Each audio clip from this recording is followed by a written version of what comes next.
বলছিল, ও আম্মা জান, দুনিয়ার জমিনে এ আগুন হইতেছে মামুলি। আপনি যদি মা হইয়া সন্তানকে ক্ষমা করে না দেন, এমনি আপনার নারাজগি লইয়া যদি আলকামা দুনিয়া থেকে বিদায় হইয়া যায়, আল্লাহ তাআলা আপনি যে নারাজ হইয়া আছেন, আপনার নারাজগির জন্য আপনার সন্তানকে আল্লাহ তাআলা জাহান্নামের এর থেকে ডবল ডবল আগুন দিয়ে জ্বালাবে।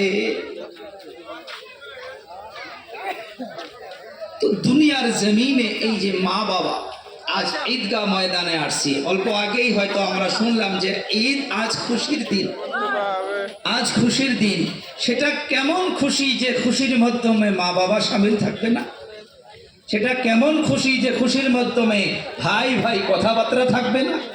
সেটা কেমন খুশি যে আশ পড়োশি আমার আপনার সাথে মিল থাকবে না? আমার আপনার নবী এই খুশির মাধ্যমে এতিমদেরকেও ছাড়ে নাই, এতিমদেরকেও